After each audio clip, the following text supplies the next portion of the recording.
ప్రియులారా, బాగున్నారా? ప్రభువైన యేసుక్రీస్తు నామంలో మీకు శుభములు తెలియజేస్తూ ఉన్నాం. ఈరోజు హెబ్రోను క్యాలెండర్లోని దేవుని వాక్య భాగాన్ని మనము ధ్యానం చేసుకుందాము. జకర్యా గ్రంథము 3వ అధ్యాయము 9వ వచనము నేను చదువుతాను, జాగ్రత్తగా గమనించండి. జకర్యా గ్రంథము 3వ అధ్యాయము 9వ అధ్యాయము 3వ అధ్యాయం 9వ వచనము. ఒక దినములోగానే నేను ఈ దేశం యొక్క దోషమును పరిహరింతును. ప్రియులారా, మన దేవుడు మానవుని యొక్క దోషములను పరిహారము చేసే దేవుడు, అనగా మానవుని యొక్క పాపమును క్షమించే దేవుడు, మానవుని యొక్క దోషములన్నిటిని కూడా తీసివేసే దేవుడు. ఇక్కడ రాయబడినటువంటి వాక్య భాగంలో ఇశ్రాయేలీల దేశం యొక్క, ఆ దేశంలో ఉన్నటువంటి ప్రజలందరి యొక్క దోషాన్ని ఒక్క దినములోగానే నేను తీసివేస్తాను అని దేవుడు సెలవిస్తూ ఉన్నాడు. ప్రియులారా, ఈ అధ్యాయంలో మొదటి వచనం నుండి మనం చూస్తే, యెహోషువ, ప్రధాన యాజకుడైనటువంటి యెహోషువ దేవుని యొక్క సన్నిధిలో తను నిలబడుతూ వచ్చాడు. ఎందుకంటే అపవాది సాతాను యెహోషువ మీద నేరారోపణ చేస్తూ ఉన్నాడు. ఏమని నేరారోపణ చేస్తున్నాడు? యెహోషువ మలిన వస్త్రాలు ధరించుకున్నాడు, తర్వాత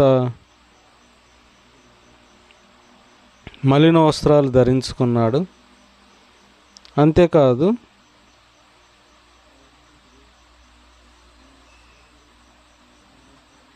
ప్రశస్తమైనటువంటి వస్త్రాలు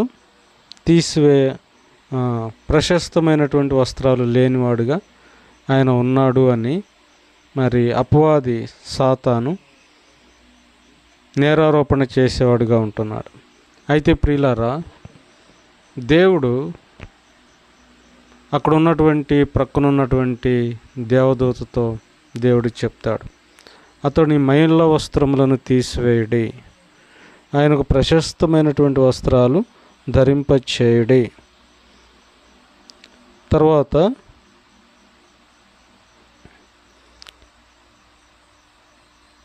తెల్లని పాగా పెట్టించాల, తర్వాత అతనిని అలంకరించాల అని దేవుడు దూతతో ఆయన సెలవిస్తూ వచ్చాడు. ప్రియులారా, దేవుడు ఒక వ్యక్తిని పరిశుద్ధపరచగలడు, తర్వాత ఒక కుటుంబాన్ని పరిశుద్ధపరచగలడు, తర్వాత ఒక జాతిని ఆయన పరిశుద్ధపరచగలడు, తర్వాత ఒక దేశాన్ని కూడా ఆయన పరిశుద్ధపరచగలడు. కాబట్టి ఆయన పరిశుద్ధుడు. లోకంలో ఉన్నటువంటి మనుషులందరినీ కూడా ఆయన పరిశుద్ధపరచటానికి ఆయన సమర్థుడు. ఎలా సమర్థుడు అంటే ప్రభు అయినటువంటి యేసుక్రీస్తు వారి ద్వారా ఆ కల్వరి శిలువలో ఆయన చేసినటువంటి ఆ బలియాగము ద్వారా, యేసు ప్రభు వారు చిందించినటువంటి ఆ రక్తము ద్వారా మానవుని యొక్క ప్రతి పాపాన్ని ఆయన కడిగి పవిత్రపరుస్తూ ఉన్నాడు, ఆయన శుద్ధి చేస్తూ ఉన్నాడు. కాబట్టి ప్రియులారా, దేవుడు మానవుని యొక్క దోషాలను, మానవుని యొక్క పాపములను ఆయన తీసివేసేవాడుగా ఉంటున్నాడు. సరే, ఈ దోషము వలన మానవునికి ఎటువంటి నష్టం కలుగుతుంది? ఏమైనా నష్టం ఉన్నదా అంటే, యెషయా గ్రంథము 59వ అధ్యాయము 1-2 వచనాలలో ఒక మాట ఉంది. ప్రియులారా, అక్కడ ఏముందంటే, మీ దోషములు మీ దేవునికిని మీకును అడ్డుగా ఉన్నవి అని అక్కడ చెప్పబడుతూ ఉంది. కాబట్టి ప్రియులారా, దేవునికి మానవునికి మధ్య ఏముంది అంటే మనిషి యొక్క దోషం ఉన్నది. కాబట్టి ఈ దోషం ఏం చేస్తుందంటే మానవుణ్ణి దేవుని నుండి దూరం చేస్తుంది, దేవునికి సమీపంగా రానివ్వదు, దేవునితో సహవాసము చేయనీయదు. తర్వాత మానవుడు ఏదైనా దేవుని సన్నిధిలో ప్రార్థన చేస్తే ఆ ప్రార్థనకు జవాబు రానివ్వదు. కాబట్టి ఈ విధంగా దోషము మానవునికి ఎంతో నష్టాన్ని కలుగు చేసేదిగా ఉంటుంది. కాబట్టి ఈ మానవుని మీద ఉన్నటువంటి ఈ దోషాన్ని తీసివేయాలని దేవాది దేవుడు మరి తన కుమారుడైనటువంటి యేసుక్రీస్తు ప్రభువారిని ఈ లోకానికి పంపించిన వాడుగా ఉంటూ ఉన్నాడు. కాబట్టి ప్రియులారా, మరి బైబిల్ గ్రంథంలో వ్యక్తిగతంగా అనేక మంది మరి వారి యొక్క పాపములను, వారి దోషములను పరిహరించిన వాడుగా మనము బైబిల్ గ్రంథంలో ఎంతోమందిని మనం చూడగలుగుతాం.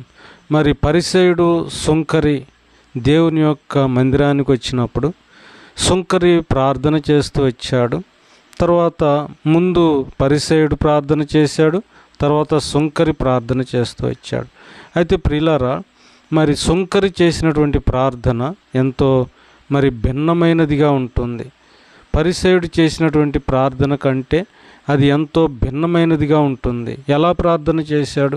దేవా, పాపినైన నన్ను కరుణించుము అని దేవుని సన్నిధిలో ఆయన కేకలేసి ప్రార్థన చేస్తూ వచ్చాడు.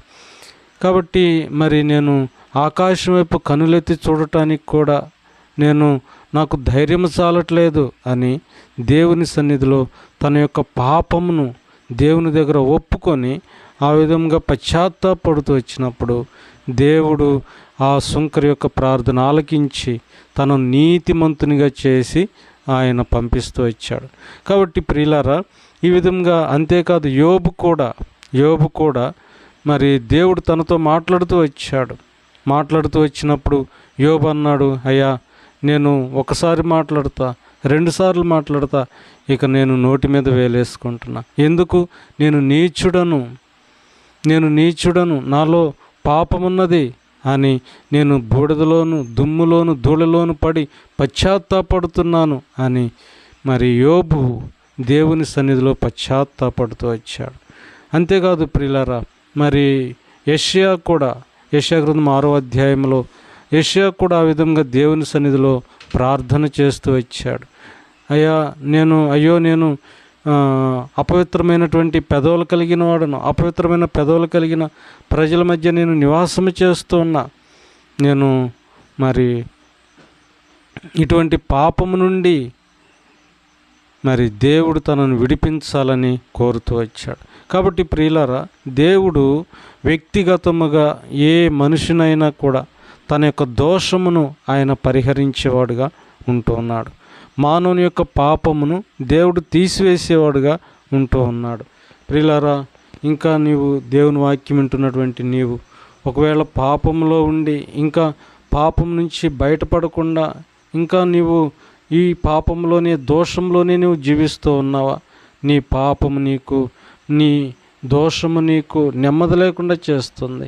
నీ దోషము దేవునికి దూరం చేస్తూ ఉంది. చూసావా? నీ పాపము, నీ దోషము దేవుడు నీ ప్రార్థన ఆలకించకుండా చేస్తుంది. కాబట్టి దేవుని సన్నిధిలో పశ్చాత్తాపంతో దేవుని సన్నిధికి వచ్చి క్షమాపణ కోరుతూ వచ్చినట్లయితే దేవుడు నీ పాపములను క్షమించి నిన్ను కడిగి నిన్ను పవిత్రపరుస్తాడు, నిన్ను శుద్ధీకరిస్తాడు. సరే, ఇక్కడ మనం చదువుకున్నటువంటి వాక్య భాగంలో ఆయన ఒక దినములోగానే నేను ఈ దేశం యొక్క దోషమును పరిహరిస్తాను అని దేవుడు సెలవిస్తూ ఉన్నాడు. ప్రియులారా, ఇది ఏ దేశము? ఇశ్రాయేలీల యొక్క దేశం. కాబట్టి ఇశ్రాయేలీల యొక్క దేశము దోషముతో నిండిపోయి ఉన్నది. మరి యేసుక్రీస్తు ప్రభువారు ఈ లోకానికి వచ్చి మరి ఆయన కలువరి శిలువలో ఎంతో క్రయము చెల్లించి మానవుని యొక్క పాపం కొరకు ఎంతో క్రయము చెల్లించాడు. అంతేకాదు ఇశ్రాయేలీల కొరకు కూడా ఆయన ఆ కలువరి శిలువలో ఆయన ప్రాణం పెట్టాడు. అయితే ప్రియులారా, యేసుక్రీస్తు ప్రభువారిని ఇశ్రాయేలీలు తృణీకరిస్తూ వచ్చారు, త్రోసివేస్తూ వచ్చారు. అందుకనే వారి పాపము క్షమించబడలేదు. ఒక దినం వస్తుంది, దేవుడు మరి రెండవ రాకడ సమయంలో ప్రియులారా, ఆ సమయంలో మరి జకర్యా గ్రంథం 12వ అధ్యాయంలో రాయబడుతూ వచ్చింది, ఆ దినమున ఒకే దినమున మరి ఇశ్రాయేలీల యొక్క పాపం అంతా కూడా ఆయన కడిగి పవిత్రపరుస్తాడు. ఇశ్రాయేలీల దేశంలో ఉన్నటువంటి ప్రజల యొక్క దోషం అంతటిని కూడా ఆయన ఒకే దినమున తీసివేస్తాడు. కాబట్టి తనతో పాటు నివాసము చేయటానికి యోగ్యమైనటువంటి వారిగా ఆయన చేస్తాడు ఇశ్రాయేలీలను.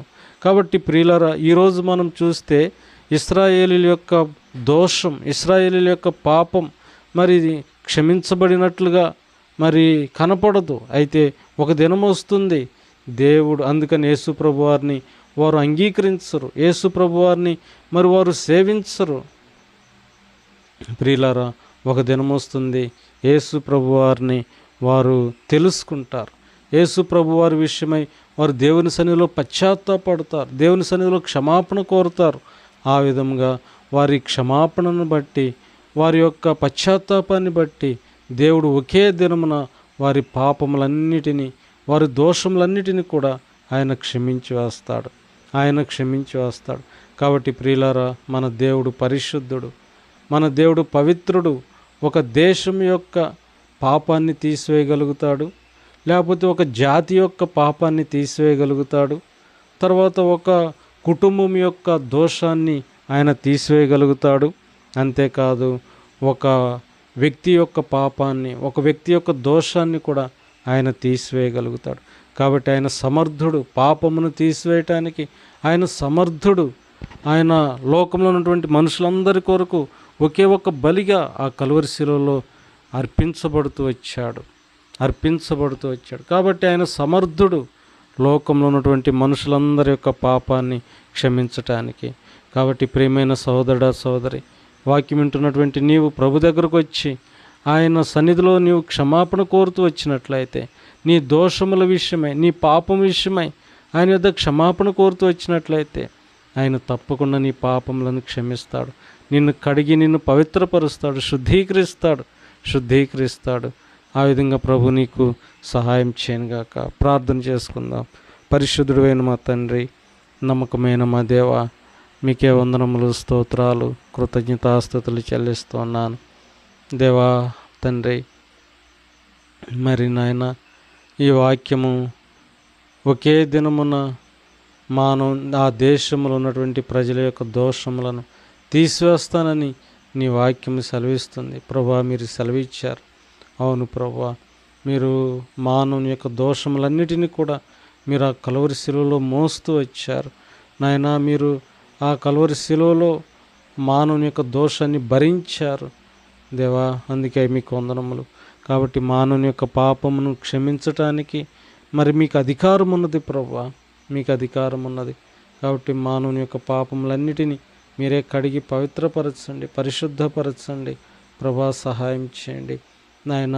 మరి ప్రార్థన అంశాలు ఉన్నాయి ప్రభా. ఎవరైతే ప్రార్థన సహాయం కోరుతూ వచ్చారో వారందరినీ కూడా ప్రభా మీరే క్షమించండి నాయన. మరి వారి అక్కర తీర్చండి, వారి అవసరతలు తీర్చండి ప్రభా. మీరే సహాయం చేయవలసిందిగా ప్రార్థన చేస్తున్నా అయ్యా నాయన. మరి ప్రభా, రక్షణ కొరకు ప్రార్థన చేస్తున్నాం. ఎవరైతే రక్షణ లేకుండా ఉన్నారో వారికి రక్షణ కలుగు చేయండి దేవా, కృప చూపించండి. మరి ఎవరైతే ఆర్థికపరమైన సమస్యలతో బాధపడుతున్నారో వారికి సంపూర్ణంగా నాయన ఆ ఆర్థికపరమైన ఆ సమస్యలన్నిటి నుంచి వారిని విడిపించండి, విడుదల చేయండి ప్రభా. దేవా, ఎడ్యుకేషన్ చదువుతున్నటువంటి వారిని, బిడ్డలను నాయన మీరే జ్ఞాపకం చేసుకోండి. వారికి కావలసిన మీ జ్ఞానం దయచేయండి ప్రభా. సహాయం చేయండి నాయన. మీకు వందనములు, స్తోత్రాలు, దేవాస్తుతులు చెల్లిస్తున్నా.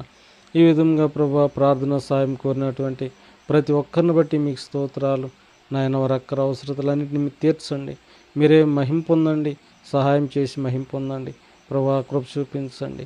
వందనములు, స్తోత్రాలు చెల్లిస్తున్నా. ఈ పగలంతా మీరే కాపాడి భద్రపరచండి. ఈ దినమంతటి కొరకు సిద్ధపరచండి ప్రభా. మా పని పాటల్లో తోడుగా ఉండండి. ఏ కీడు జరగకుండా కాపాడండి. వందనములు, స్తోత్రాలు, కృతజ్ఞతాస్తుతులు చెల్లిస్తూ యేసు ప్రభు నామంలో ఘనమైన పరిశుద్ధమైన నామం పేరిట స్తుతించి ప్రార్థించి అడిగి వేడుకొనుచున్నాము తండ్రి. ఆమెన్.